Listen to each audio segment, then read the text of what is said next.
propiamente sería una epistemología, pero con una perspectiva completamente diferente a la que hemos manejado hasta ahora, ¿no? Una epistemología en la que las cuestiones acerca de el criterio del conocimiento, es decir, ciertas cuestiones, voy a usar esta palabra, ¿no? Deontológicas. Deontológicas quiere decir la lógica del deber, ¿no? Lo que debe ser. Entonces, siempre que hablamos de deontología, deontos, ¿no? Estamos hablando del deber ser. Entonces, acuérdense que habíamos dicho en algún momento que la teoría del conocimiento o la epistemología o la epistemology en inglés, habíamos hecho esas distinciones, ¿no? Entre teoría del conocimiento con esta idea alemana, ¿no? Erkenntnistheorie, luego habíamos visto esta idea de epistemology, ¿no? Como una idea ahí también, y habíamos hecho la distinción entre ambas escuelas. Pero en este papel de la epistemología contemporánea, parece que en esta cuarta unidad que habla acerca del naturalismo, se toma una vía diferente a la vía tradicional que, si ustedes lo pueden ver, se inaugura, al menos hemos inaugurado nosotros con Descartes, ciertos problemas, ¿no? Acerca de lo que deba ser el conocimiento, más allá de lo que es, ¿no? Porque de cierta manera habíamos dicho que la epistemología tenía como esas dos características tradicionales, ¿no? Así habíamos interpretado un poco la pregunta por el escéptico, ¿no? Perdón, estas preocupaciones o estas inquietudes escépticas. De cierta forma, el escéptico nos permite dar una suerte como de criterio mínimo, ¿no? Una suerte de requisitos, ¿no? De parámetros de aquello que debe cumplir o debe contar como conocimiento. Ya habíamos dado la definición de conocimiento, ¿no? Como creencia verdadera y justificada, la definición tripartita, pero el escéptico con sus preguntas acerca de la justificación de nuestras creencias, acerca de las razones que nosotros tenemos para respaldar la verdad de un enunciado, de una creencia, de un estado mental, parece que nos pedía como ciertas estándares, ¿no? Que debía cumplir nuestra creencia, que debía cumplir nuestro contenido mental para ser considerado verdadero. Es decir, perdón, para ser considerado conocimiento, ¿no? Mejor dicho. Es decir, la epistemología por una parte tiene ese carácter en el que tratamos de describir qué es el conocimiento, tratamos de dar una explicación acerca de qué es el conocimiento y damos una descripción. Conocimiento es, y doy mi definición, una descripción, creencia verdadera y justificada. Pero además de la descripción, parece ser que eso es hacia donde yo quería llamarles la atención con el planteamiento escéptico, parece ser que también la epistemología, la teoría del conocimiento, nos tiene que decir qué debe ser el conocimiento. Es decir, parece que también tiene ese papel normativo, ¿no? Habíamos platicado. O deontológico, no solo hablar del ser, de lo que es el conocimiento, sino de lo que debe ser, ¿no? Y en ese sentido, esa perspectiva normativista, que la podemos ver de forma muy clara en Descartes, ¿no? Yo creo que ahí es como el más claro, ¿no? O sea, para que algo sea conocimiento en Descartes, para que algo sea verdadero, debe cumplir con ciertos requisitos, porque si no, no cuenta, ¿no? Debe ser indudable, debe ser claro y distinto, debe ser cierto, debemos tener un acceso inmediato a ese conocimiento, etcétera, ¿no? Es incorregible, somos, nadie nos puede corregir acerca de nuestros propios estados mentales. Entonces ahí Descartes parece que sí está dando como una lista de lo que cuenta como conocimiento y lo que no, en términos no nada más de dar una descripción, sino lo que debería ser, ¿no? En términos muy generales, ¿no? Cualquier cosa que nosotros vayamos a considerar como conocimiento debe pasar la duda cartesiana. Si no, entonces no es conocimiento, ¿no? Sin embargo, con la perspectiva naturalista, las cosas van a cambiar. estas preocupaciones acerca de lo que debe ser el conocimiento van a ser vistas por estos filósofos, particularmente ellos influidos por la filosofía analítica. Cuando hablo de filosofía analítica me refiero a un movimiento filosófico muy importante, es una tradición filosófica muy importante del siglo XX que surge, entre otros, ¿no? Con Bertrand Russell en Inglaterra, George Edward Moore, G. E. Moore, en Cambridge, en la Universidad de Cambridge, y otro que estuvo asociado con ellos, aunque bueno, ya luego él parece que por su propio pie dice que no, por su propio puño más bien dice que no, que no le interesaba el análisis, Ludwig Wittgenstein.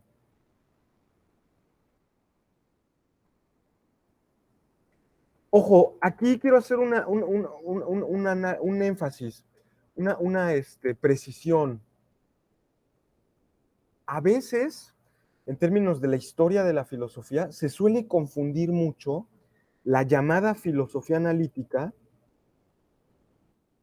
que surge en Cambridge con estos filósofos que les he dicho, Bertrand Russell, George Edward Moore, Ludwig Wittgenstein, con otro movimiento muy similar, muy cercano también, incluso contemporáneo a ellos, que es el positivismo lógico.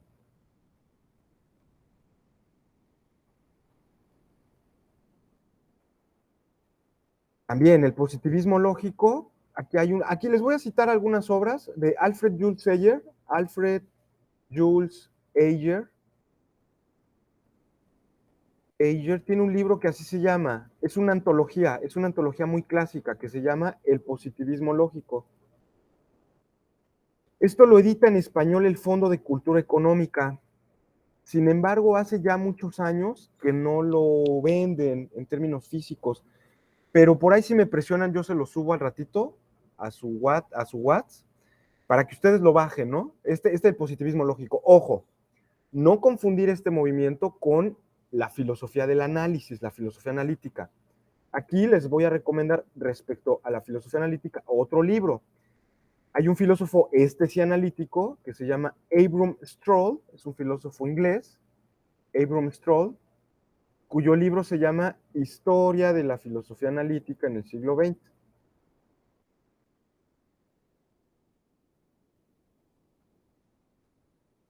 No los confundan, es un error muy común entre los filósofos, historiadores de la filosofía, y a veces gente contraria a estas perspectivas, epistemología, lógica, filosofía de las ciencias, filosofía del lenguaje, matemáticas, todas estas cosas, ¿no? Teorías acerca de las ciencias naturales y sociales. Hay gente que en filosofía rechaza mucho esto, ¿no? Y a veces confunden la filosofía analítica con una perspectiva positivista. Y son dos cosas diferentes, ¿no? La filosofía analítica es una filosofía que surge, ya se los he dicho, en Cambridge, gracias a los patrocinios de Bertrand Russell y George Edward Moore, que lo que hacen es tratar de resolver todos los problemas filosóficos, traducirlos a términos lógicos. La filosofía para ellos va a ser una especie como de malentendido que hay entre los filósofos, es una forma errónea, equivocada de hablar, en la que se generan pseudo problemas porque no se conoce la estructura lógica del lenguaje. Es decir, para George Edward Moore, para Bertrand Russell y para Ludwig Wittgenstein, la filosofía en realidad consiste en hacer el análisis lógico de la lógica matemática que ustedes aprendieron en primero, de nuestro lenguaje natural, de nuestro lenguaje cotidiano, del lenguaje ordinario y del lenguaje de las ciencias, ¿no? Obviamente. Y si nosotros nos vemos la estructura del lenguaje lógico, la estructura del pensamiento lógico, y luego vemos la estructura del lenguaje natural, del lenguaje de todos los días o del lenguaje científico, pues nos vamos a dar cuenta que va a haber muchas controversias en el lenguaje natural en el lenguaje científico o en el lenguaje filosófico, porque nosotros no sabemos cómo funciona la lógica de nuestro pensamiento. Entonces ahí nos van a invitar a hacer un análisis lógico de nuestro lenguaje, ¿no? Eso está muy padre. Ese método que se inventa en Cambridge, en la Universidad de Cambridge, con Bertrand Russell, Moore y Wittgenstein, pretendía hacer un análisis de nuestros lenguajes para tratar de llegar a un lenguaje lógicamente perfecto, ¿no? Que funcionara en matemáticas. Esa era su idea, ¿no? Es una idea muy padre. Ustedes lo van a ver en filosofía de las ciencias, en filosofía del lenguaje, en lógica, ¿no? Es una filosofía muy influyente. Pero el positivismo, que viene no solo del Círculo de Viena, el Wiener Kreis, así llamado, ¿no? Círculo de Viena, en el que también se movía el propio Wittgenstein, ¿no? En ese círculo. Estamos hablando de la época de principios del siglo XX, 1910, 1920, las primeras 2 décadas del siglo XX, ¿no? En los que se dan estos movimientos. Este círculo de Viena utiliza el método del análisis que se inventa en Cambridge para promover la idea de que el verdadero conocimiento, el único conocimiento real, es el conocimiento científico. Por eso se les llama positivistas, ¿no? No porque sean, no me vayan a salir como mi novia, o una que tuve, ¿no? Una amiga que tuve, que me decía, ay, me encanta tu actitud positivista, ¿no? Y así como échale ganas a la vida, siempre ser positivos, ¿no? No, no, no, no, no, no. No, no, no. Cuando hablamos de positivismo en filosofía, no hablamos de ser buena onda o de viva la alegría, ¿no? Muere el suicidio, no, no, no, no, no, no, para nada. Digo, no es que yo estoy promoviendo nada, pero cuando hablamos de positivismo, lo que queremos decir es que el conocimiento verdadero, efectivo, positivo, el verdadero conocimiento, es el conocimiento científico. Entonces, la tesis positivista afirma que el único conocimiento cierto que hay es el conocimiento de las ciencias. Ni siquiera nuestro conocimiento de todos los días, ahorita que yo estoy viendo aquí que ya no hay luz, ahorita me voy a prender para que, bueno, creo que sí se puede ver, ¿no? Todavía nos vemos. El conocimiento de que ahorita ya está oscureciendo, eso no es verdadero conocimiento. El verdadero conocimiento es el conocimiento científico, positivo, por eso se llama así, ¿no? Porque son las ciencias positivas. Física, química, biología, ciencias naturales, ciencias sociales, lo que quieran, pero son el verdadero conocimiento. Y fuera de las ciencias, no hay conocimiento. Entonces, por ejemplo, ahí, en el Círculo de Viena, en la filosofía del positivismo lógico, hacer una teoría del conocimiento, tener una teoría acerca del conocimiento, significaba, en realidad, hacer una especie como de reconstrucción racional, fundamentación filosófica de las ciencias. Eso era la epistemología para ellos, ¿no? La teoría del conocimiento, para este movimiento positivista. Si tú quieres realmente saber qué es el conocimiento, pues no te vas a la experiencia todos los días, a la vida cotidiana. Eso no es conocimiento. El verdadero conocimiento está en las ciencias. Entonces, una teoría del conocimiento nos tiene que dar cuenta de la estructura racional de las ciencias, su fundamentación racional. Eso es hacer una teoría del conocimiento. Entonces, no lo confundan. No es lo mismo la filosofía analítica que la filosofía positivista. El método analítico, el análisis lógico del lenguaje, no está comprometido con la idea, con la tesis de que la ciencia sea el único conocimiento. No. Esa es una tesis específica de este movimiento tan particular llamado positivismo lógico, empirismo lógico, círculo de Viena, en fin, ¿no? Claro, los personajes aquí están entrelazados. Bertrand Russell fue muy importante, pero gracias, Poli. Sí, muchas gracias. Gracias. Bertrand Russell fue muy importante en este aspecto, pero el Círculo de Viena más bien estaba, digámoslo así, alrededor de una figura muy importante, a ver, estoy tratando de acordarme ahora el nombre, perdón, Moritz Schlick. Moritz Schlick era ese físico, filósofo, que daba clases en la Universidad de Viena, de filosofía, de fundamentos de las matemáticas, de lógica, etcétera, alrededor del cual un grupo no solo de filósofos, sino también de matemáticos, físicos, estaban interesados por su planteamiento. Un poco, si lo quieren ver así, el movimiento del positivismo lógico está más bien asociado a un mundo alemán, al mundo de Viena, Moritz Schlick, no solo al de Viena, también había otro círculo, que era el Círculo de Praga. Ya lo saben, Praga ahora en la República Checa, ¿no? Así se llama ese país, pero antes era parte, en esa época, del Imperio Austrohúngaro, ¿no? Igual que Viena, formaba parte del mismo país, que vamos a decir, bueno, no era un imperio, no era un país, era un imperio, ¿no? El Imperio Austrohúngaro. Y bueno, en Viena, pues ya lo saben, ahí es esa Viena tan hermosa de finales del siglo XIX, principios del siglo XX, ¿no? Incluso hay un montón de libros que se hablan así, la Viena de Wittgenstein, la Viena del fin de siglo, ¿no? Porque se da un movimiento filosófico, cultural, intelectual, artístico impresionante, ¿eh?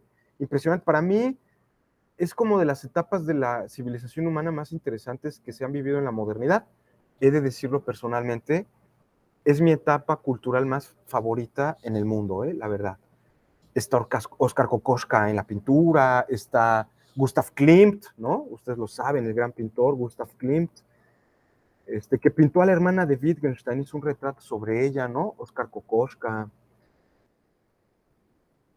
Kokoschka.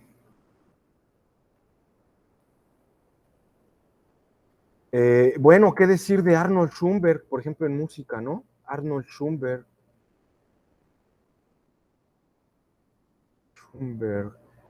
Bueno, en literatura, ¿cómo se llama? Aquel varón de Hofmannsthal, no me acuerdo cómo se llama Hofmannsthal, pero es el varón de Hofmannsthal.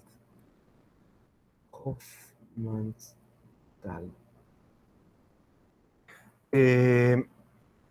En fin, ¿no? Bueno, pues que Wittgenstein, ¿no? Bueno, Sigmund Freud, Karl Kraus. Bueno, podría estar aquí toda la hora hablando sobre esa Viena, pero no es el chiste, ¿no?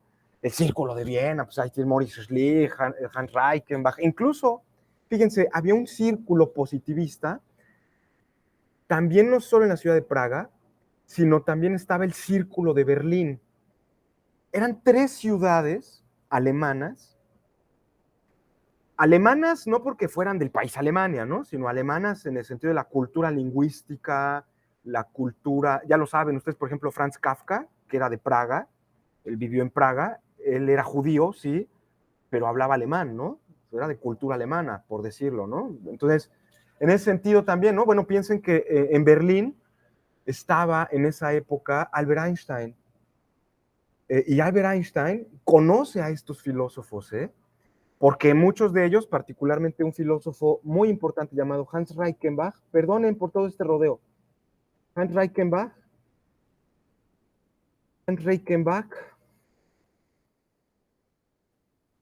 escribe un libro que se llama La filosofía científica. Fíjense qué título.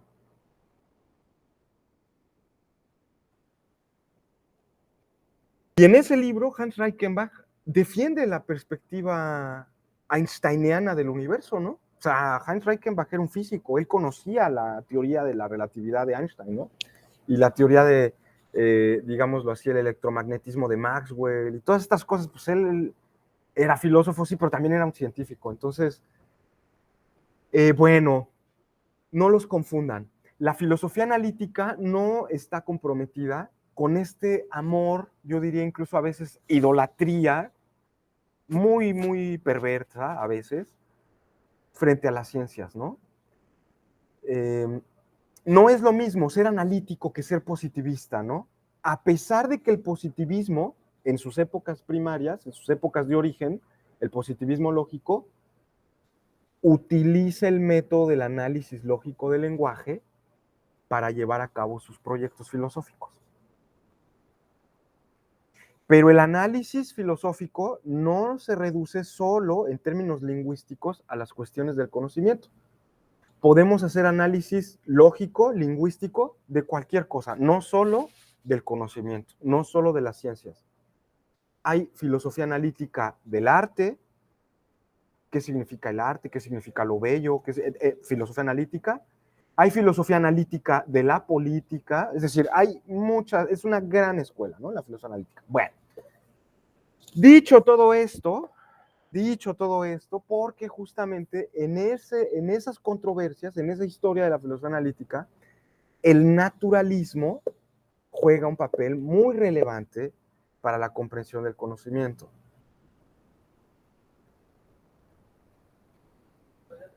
Esta filosofía analítica pretende ser una revolución anticartesiana.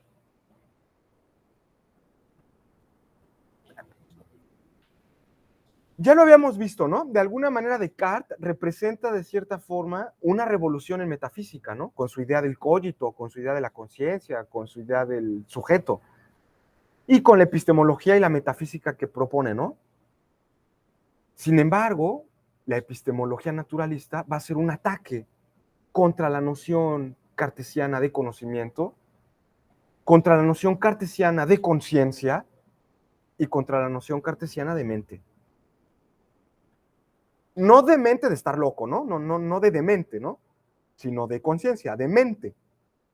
Mens, en latín, ¿no? Nuestra mente. Porque, y aquí ya quisiera yo meterme ya hacia el tema que nos llama la atención ahora, el propio Thomas Nagel, ¿no? En este artículo. Ustedes lo tienen ahí, es un artículo de 10 paginitas, yo lo tengo en esta antología, La naturaleza de la experiencia, el volumen 1 de las sensaciones, que edita, compila más bien la doctora Maite Escurdia, ya afinada, desgraciadamente. Es una excelente filósofa, fue una excelente filósofa. Yo diría de las máximas representantes de la filosofía analítica en México, ¿eh? Me atrevería yo a decir que incluso hasta en Iberoamérica, la doctora Maite Escurdia.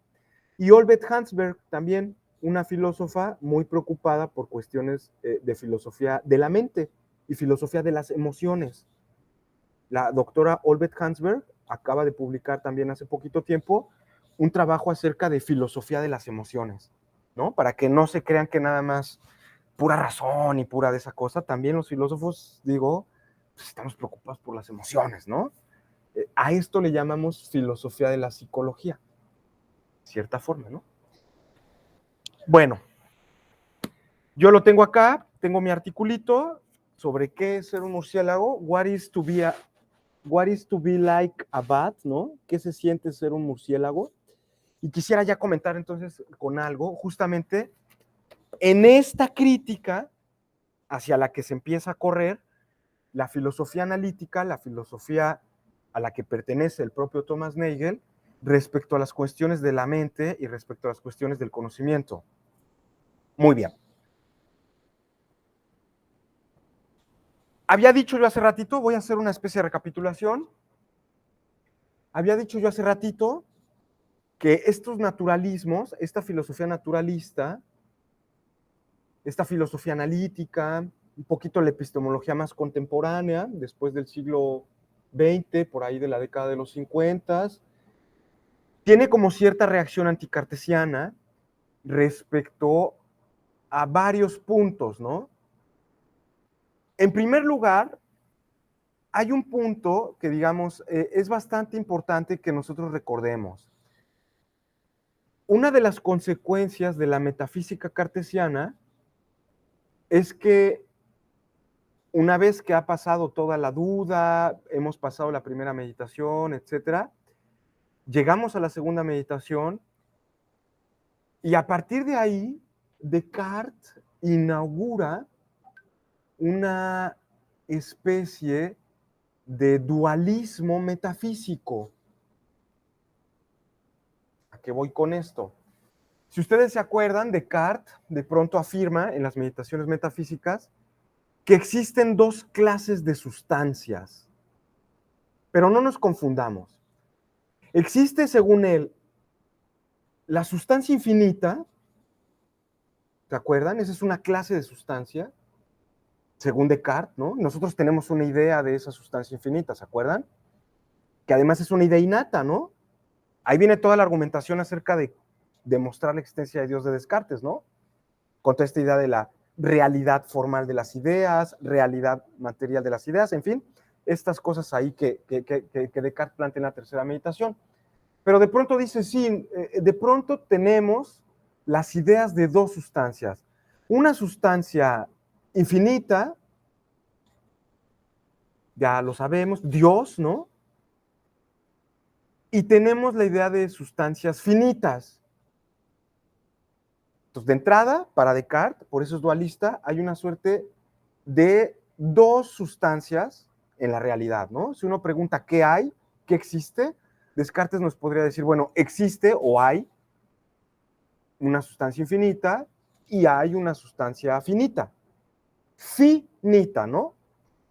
Ahora, esta sustancia finita, las sustancias finitas son dos, ¿se acuerdan? Es ahí, digamos, donde se conoce más el dualismo cartesiano. En verdad, el verdadero dualismo de Descartes, según sus propios textos, es entre sustancia infinita y sustancia finita. Pero bueno, nosotros no nos vamos a meter si hay o no hay sustancia finita o todo eso, vamos a dejarlo afuera. Y nos vamos a quedar con el dualismo más conocido, el más popular. Entonces, hay sustancias finitas y de estas sustancias, Descartes, ustedes lo saben, ¿no? Hay dos. Está la res cogitans y la res extensa.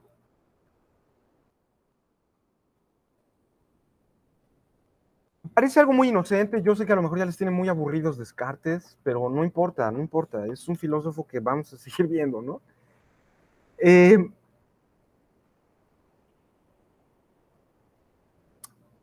Y hay una conclusión que en la segunda meditación se pretende probar, y es que la sustancia pensante, esta res cogitans, es del todo diferente, es algo completamente distinto a la sustancia material. Parece ser algo inocente esta visión. Sí, ¿no? La mente, y Descartes nos dice por qué, ¿no? Porque la mente es inmediata, porque la mente es simple, mientras que la sustancia material es divisible, ocupa un lugar en el espacio, mientras que la mente no, ¿verdad? ¿Dónde está su mente? A ver, ustedes háganme en este momento, ¿dónde está el cogito suyo? ¿Dónde está su conciencia? A ver. Y a lo mejor nosotros, pues por un ejercicio de imaginación o por un ejercicio de analogía, pues nos imaginamos a lo mejor que mi mente pues está aquí en la frente, ¿no? Yo no sé ustedes dónde se imaginen que esté su conciencia o su mente, ¿no? Yo a veces me imagino que está aquí en la frente, ¿no? Pero a veces también me imagino que está aquí en la garganta. U otros piensan que está en los ojos, ¿no? Otros en el estómago, lo que sea. Pero a ver, uno diga, a ver, ¿dónde está? ¿En qué lugar está? ¿Cuál es el sitio? ¿Cuál es el lugar que ocupa nuestra mente? Y no, resulta que la mente es inmaterial, no ocupa ningún lugar en el espacio, ¿no? Bueno, todas esas cosas del dualismo cartesiano se convierten en un problema para los filósofos. Bueno, a ver, ¿cómo nos explica Descartes la interacción entre la mente y el cuerpo? ¿Existe una relación entre mente y cuerpo o no hay una relación posible entre la mente y el cuerpo?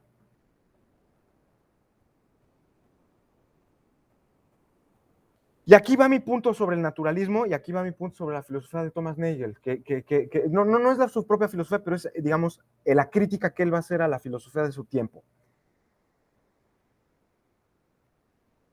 Tal vez ya no se crea tanto de una forma tan dura, tan rígida, en esa suerte de dualismo.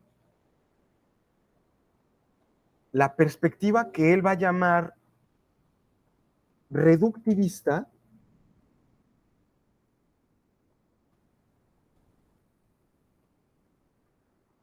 se llama así porque trata de reducir los fenómenos mentales a fenómenos físicos.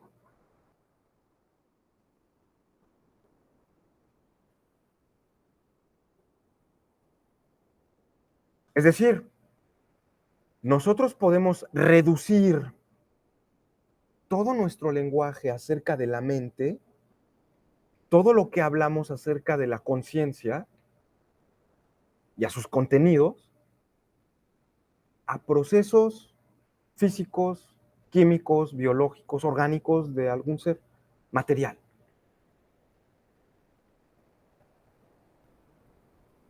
Esa es una perspectiva reductivista. La filosofía naturalista, y particularmente el fisicalismo, es una perspectiva de filosofía de la mente, afirma que a todo contenido mental, a cualquier fenómeno mental o fenómeno de nuestra conciencia, le corresponde o es igual a un fenómeno físico.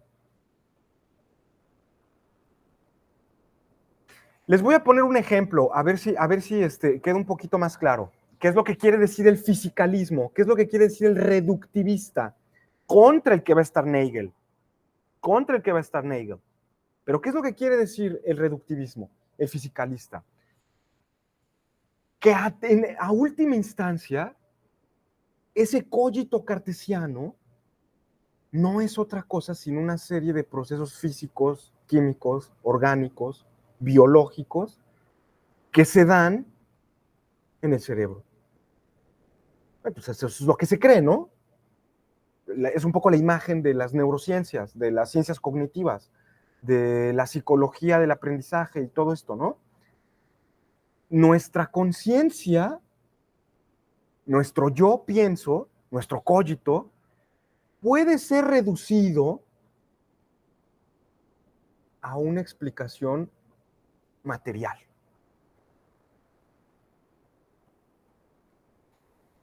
Voy con un ejemplo. Cuando hablo de que, por ejemplo, estoy enamorado, que lo estuve hace poquito y ya luego me desenamoré de una forma muy fea y también lloré y todo, como siempre, ¿no? Cuando uno está enamorado, y yo digo, ¿no? O sea, yo siento, yo, Francisco, y ese sentimiento, esas sensaciones, son algo que le atribuyo a mi conciencia. Yo experimento en este momento alegría por ver a la chava que me gusta. O yo experimento en este momento melancolía o tristeza porque me he peleado con ella o porque ya no me habla. O el hecho de sentirme enamorado, ¿no? O sea, ese fenómeno tan raro que a veces es indescriptible, ¿no? Mariposas en el estómago, de pronto todo ansioso, todo te parece alegre, cambios emocionales muy fuertes, ¿no? Sientes que todo es fácil, la libido está por el cielo, ¿no? Estás así al máximo con tu potencia sexual, te vuelves creativo, todo lo que pasa cuando estás enamorado, ¿no? Entonces, claro, pero es un proceso, fíjense, puramente mental, ¿no? El fisicalista me podría decir, eso que tú llamas estar enamorado se reduce a procesos físicos, químicos, orgánicos, biológicos de tu cerebro. Es igual estar enamorado que, por ejemplo, suba la adrenalina, de pronto la hipófisis empiece a generar más oxitocina, o sea, explicar todos los fenómenos mentales, todos los fenómenos asociados a mi conciencia con un lenguaje propio de la materia. En ese sentido, la tesis del fisicalista es una tesis muy fuerte, porque él nos está diciendo que a cada fenómeno mental, sentir dolor, piensen en el fenómeno mental tipo Descartes, todo lo que él llama pensamiento, querer, no querer, desear, no desear, todo lo que él llama pensamiento, todo lo que él llama pensamiento, se reducen a cuestiones físicas. Y entonces podemos tener una explicación de qué es la conciencia apelando a las neurociencias, por ejemplo, ¿no? Entonces, esa es un poco la perspectiva naturalista, ¿no? Por eso es la crítica contra Descartes. A ver, el señor Descartes nos está hablando de qué es el conocimiento y no sé qué y tal, pero de una forma muy a priori, de una forma muy filosófica, pero filosófica en un sentido muy peyorativo, ¿no? O sea, porque Descartes sentado o encerrado ahí en su cuarto, mientras escribe y todo, desecha a los sentidos como fuentes de conocimiento, pero ni siquiera sabe cómo funcionan nuestros órganos. Simplemente él, sentado en su escritorio, así está, no, así, ¿qué será el conocimiento? ¿No? Y está así, pensando en abstracto, ¿no? Así en abstracto, ¿qué será? Bueno, ¿por qué no vas con los psicólogos del aprendizaje, con los científicos neurocognitivistas, con toda esta gente de la psicología epistémica, para decirnos cómo realmente conocemos y no tú cómo se te ocurre que conoces, ¿no? Porque pues tú dices, ay, no, pues los ojos me engañan. Pues sí, pero a ver, ¿sabe cómo funcionan sus ojos? ¿En qué parte del cerebro se prende cuando usted logra ver algo rojo, por ejemplo? Si no sabe eso, entonces ¿cómo me puede usted decir qué es el conocimiento? Si ni siquiera sabe cómo podemos nosotros captar a través de términos físicos, nos afecta la realidad. Ahí está un punto fisicalista, ¿no? Un punto naturalista. Es decir, la conciencia no es algo diferente, distinto a lo material. Cosa que Descartes sí señala, la naturaleza de la mente es completamente distinta a la naturaleza de la materia. Entonces, por eso, para Descartes, animales como los gatos o alguna otra clase de mamíferos no tienen conciencia, no tienen esa, no son conscientes, porque no tienen razón, no tienen ese cogito, esa capacidad de decir soy yo, ¿no? Y ese yo pienso, fíjense, ese es el punto, no se explica recurriendo a, bueno, es que se te prendió, mira aquí en esta parte del lóbulo parietal, te hicimos un encefalograma y pusimos una imagen, y entonces te prendió el foquito, porque eso significa ver. Tú no puedes explicar en términos físicos lo que es un término mental. Son dos cosas diferentes. Entonces, ese va a ser una de las vías que ahora vamos a seguir en la investigación, ¿no? La crítica contra Descartes, al menos en esa fase dualista. ¿Qué significa la conciencia? Realmente la conciencia, ese poder de decir yo, es decir, de atribuirme estados mentales, sean estos estados mentales creencias, sean estos estados mentales sensaciones, sean estos estados mentales emociones o sentimientos, me los atribuyo a mí mismo. De la misma manera que cuando yo hablo de a mí me parece que, porque hay una referencia al yo, a mí me parece que es de noche. Bueno, entonces vamos a tratar de explorar esa idea de conciencia. ¿Qué es eso de la conciencia? ¿Qué significa ser consciente? Tener conciencia. Este es un tema, digámoslo así, que sí es parte de la epistemología, pero particularmente tiene que ver con el desarrollo de una teoría acerca de la experiencia. Ya no es una teoría del conocimiento que busque una fundamentación de las ciencias, No va a ser una teoría del conocimiento que busque, digámoslo así, tratar de darnos una descripción acerca de qué es la razón, sino que de alguna forma va a respetar el punto cartesiano de que conocimiento empieza con ser consciente. Es una relación entre un sujeto y un objeto. Eso es el conocimiento, una especie de relación entre lo subjetivo y lo objetivo.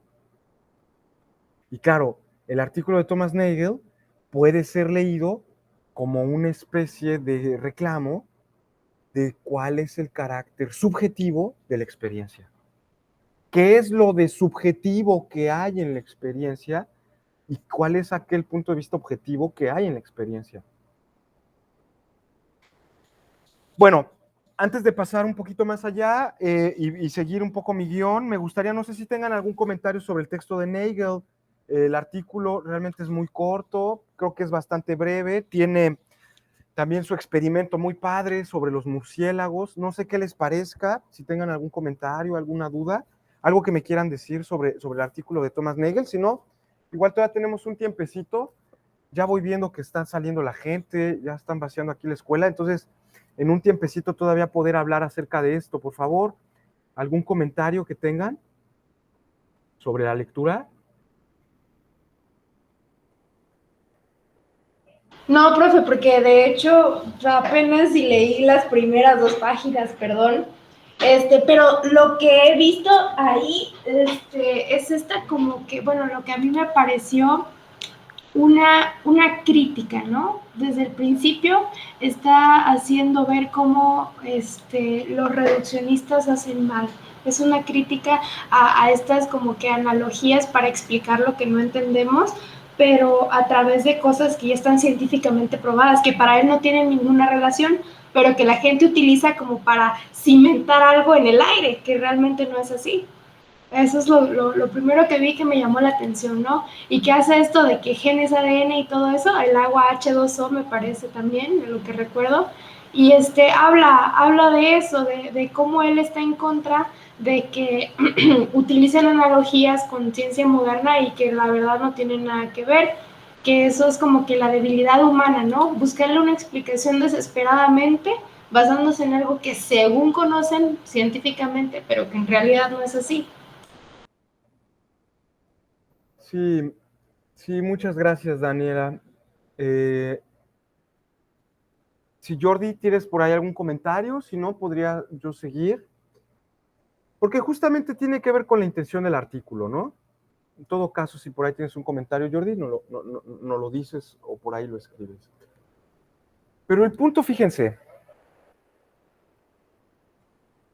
efectivamente, Thomas Nagel va a tener una perspectiva polémica, crítica, en contra de la perspectiva fisicalista, reduccionista. Pero su artículo, y eso es interesante, su artículo no va a refutar la idea de que el fisicalismo sea falso. O bueno, perdón. No va a refutar al fisicalismo, más bien dicho. El artículo de Nagel no se trata de decirnos que el fisicalismo falla completamente a la hora de explicar qué es la conciencia. Lo que Nagel va a decir es que, como bien lo señala la propia Daniela, cuando este reductivista pretende decir que, por ejemplo, la conciencia humana es igual a la serie de patrones físicos, orgánicos, químicos, biológicos de nuestros cerebros, hay algo que se le escapa. Esa explicación es incompleta. Cuando yo traduzco mi lenguaje de términos mentales a términos físicos, hay algo ahí que no logro explicar en esa reducción, en esa traducción, y que el fisicalista debería explicar. Es decir, hay una especie de pérdida explicativa acerca de un carácter fundamental de la conciencia, fundamental de la conciencia, que es lo que se siente ser tal cosa. En las explicaciones fisicalistas, en las explicaciones reduccionistas, se nos dan explicaciones de cómo funcionan nuestros órganos, cómo funciona nuestro cerebro, cuáles son los procesos mecánicos, físicos, materiales involucrados para generar nuestras percepciones, nuestros pensamientos, nuestras sensaciones, ¿no? Incluso podríamos decir algo así, ¿no? Cuando yo digo que siento dolor, estoy atribuyéndome un estado mental, el dolor, y me lo atribuyo a mí, ¿no? Y incluso puedo decir dónde siento dolor en la muela, me atribuyo un estado mental del dolor. El fisicalista me podría decir, mira, en realidad ese dolor que tú sientes en la muela no se da en la muela, se da en las fibras C de tu cerebro, es decir, en una parte de tu corteza cerebral, ¿no? Se activan ciertos impulsos eléctricos, ¿no? Y eso manda una señal a tu boca que hace que se inflame y que hace que la encía te duela y que te duela la muela. Pero el dolor en realidad está en otro lado, está en el cerebro. Y me explica todo lo que es el dolor en términos físicos, orgánicos y biológicos. Sí, perfecto, está muy bien. Pero ¿saben qué es lo que pasa? Y eso es ahí donde están estas comparaciones. No es lo mismo decir agua simple que decir H2O. No es lo mismo. No es lo mismo decir siento dolor en la muela al sujeto X, siendo las 7:19, en tal lugar, a tal hora, se le activaron las fibras C de su cerebro y por eso tiene tal reacción. Otra vez, no es lo mismo decir estoy enamorado o enamorada que decir toda la explicación física, orgánica, biológica de lo que sucede en mi cuerpo. ¿Por qué no son iguales? ¿Qué es lo que le hace falta? Y ahí es donde viene el punto de Thomas Nagel.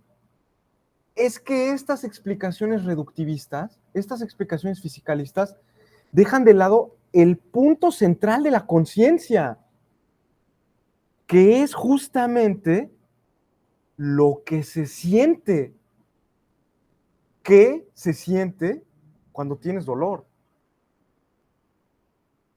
¿Qué es lo que sientes tú? Ese es un aspecto subjetivo de la conciencia que no se puede reducir a una explicación física. Claro, a mí me pueden decir la gente aquí, un físico, un biólogo, lo que sea, ¿no? Mira, cuando tú te enamoras, lo que pasa es que esto, lo otro y tal y todo. Y sí, claro, me dan toda la lista física, toda la explicación celular, molecular, biológica de lo que sucede. Pero yo bien podría decirle aún a ese científico, sí, pero ¿sabes qué? Tú no sabes lo que yo siento cuando estoy enamorado. Lo que se siente estar enamorado. What is to be like a bee? ¿Qué es lo que es ser como él? ¿Qué es lo que es para mí ser yo? ¿Qué se siente que Francisco esté enamorado? ¿Qué es lo que él siente? Y esa conciencia, fíjense la definición que nos da Thomas Nagel, aquí lo voy a leer, perdónenme un ratito, perdónenme un momentito, aquí lo voy a leer. Fíjense lo que nos dice. Es la segunda línea, el segundo párrafo, ¿no? Bueno, sí, el segundo párrafo, tercer párrafo, a ver, 1, 2, el tercer párrafo, fíjense lo que dice el tercer párrafo. La experiencia consciente, es un fenómeno generalizado. Se encuentra en muchos niveles de la vida animal, aunque no podamos estar seguros de su presencia en los organismos más simples, y es muy difícil afirmar en general ¿Qué constituiría un indicio de su existencia? Algunos extremistas, como Descartes, por ejemplo, están dispuestos a negar su existencia, la existencia de la conciencia, en numerosas formas de mamíferos no humanos. Bueno, sin duda se presenta en numerosas maneras totalmente inimaginables la conciencia para nosotros, en otros planetas y en otros sistemas solares a lo largo del universo.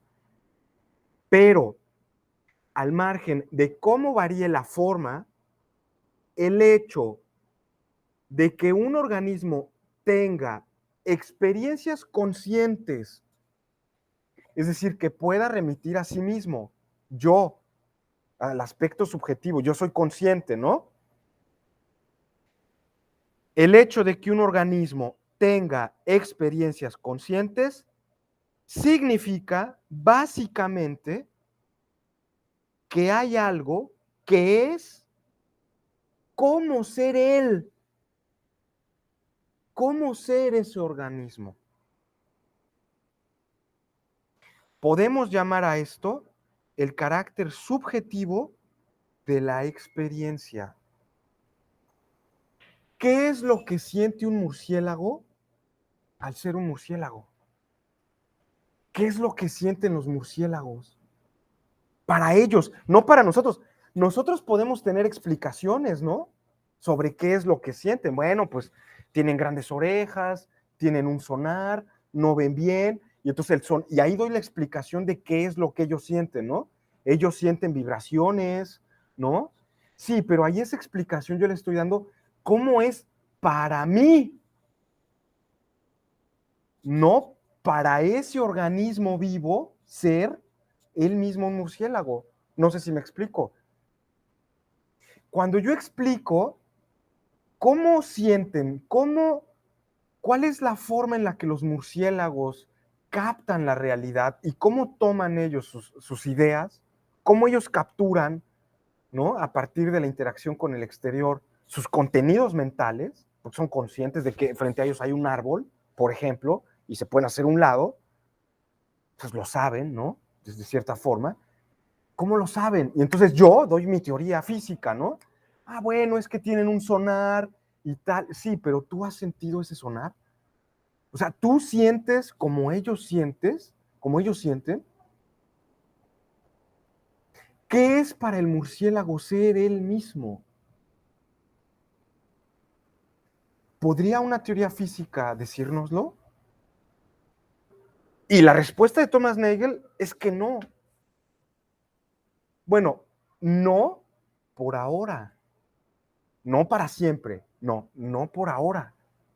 Por ahora la ciencia todavía no puede dar cuenta del carácter fenoménico de la experiencia. Y ya voy a usar aquí la palabra, del qualia. La cualidad fenoménica de la experiencia. Lo que siente el murciélago cuando lanza su sonar, pero él, no yo, porque yo doy una explicación, pero la explicación que yo estoy dando ya es una explicación física. No sé si lo ven. Ahorita me voy. Ah, muy bien, muy bien. Muchas gracias. Sí. Sí, sí, ya. Muchas gracias, sí. Entonces, yo ahí estoy dando una explicación física. ¿Cómo siente el murciélago? Ah, pues porque tiene unos grandes ojos, perdón, tiene unas grandes orejas, un gran sentido de la ubicación ecolocalizador a través de su sonar, sus ojos son ciegos, etcétera. Sí, pero yo lo veo desde fuera del murciélago. Yo no puedo saber qué siente el murciélago, no sé si lo ven, ahí está la limitación. Por más que yo dé todas las características físicas de lo que le sucede al pobrecito cerebro y a los pobres sentidos y a los pobres órganos de este murciélago. Los seres humanos no podemos sentir lo que sienten los murciélagos. Podemos explicar cómo es que sienten y cómo le hacen para tener su vida, sí, pero nosotros no sentimos como ellos, y no sé si lo ven. Ahí hay una propiedad fenoménica de la conciencia que nosotros no podemos capturar. Ese es el punto de Thomas Nagel, ¿no? El fisicalismo no es que sea falso, pero nos deja algo sin explicar. El carácter subjetivo, la cualidad fenoménica, lo que se siente, la experiencia. Si lo ven, ¿qué tal? Miren, ya por aquí vi pasar a mis colegas, ya van a cerrar la escuela, no quiero que me la cierren. Todavía voy a hacerles una otra sobre Nagel, otra exposición sobre Nagel, porque es un tema muy interesante ya. Pero bueno, pues no sé si tengan alguna duda, algún comentario, nada, sino ya tal vez para ir cerrando esta idea y con estos elementos que ustedes puedan acercarse a la lectura, ¿no? Del propio artículo de Thomas Nagel. Creo que ya tendrán algunas ideas, ¿no? Y bueno, también yo les invito a que averigüen qué son los qualias, ¿no? Es un tema bien interesante en filosofía de la mente, pero también en epistemología, ¿no? Aquí tienen ustedes ya la característica, bueno, ya tienen cómo está escrita, Q-U-A-I-L-I-A, qualia, que digamos es eso, ¿no? Conciencia fenoménica, lo que se siente ser para mí mismo, que no siempre es tan padre, ¿eh? Al menos en mi caso, no siempre es tan padre ser uno mismo, ¿no? Pero bueno, no estamos hablando de eso tampoco. Les agradezco este tiempito que hemos tenido, de verdad, muchas gracias. Yo sé que ha sido poquito, 1 hora y cuarto, 1 hora y media tal vez, pero bueno, ya nos hacía falta, ¿no? Reunirnos y por favor estén pendientes de las actividades que sigue la licenciatura por su 10º aniversario, por ahí voy a hacer una presentación yo, van a estar otros profesores también, entonces bueno, pues acompáñenos, es un evento para ustedes también. Y pues dicho todo esto, pues yo les agradezco otra vez, ¿no? Como siempre,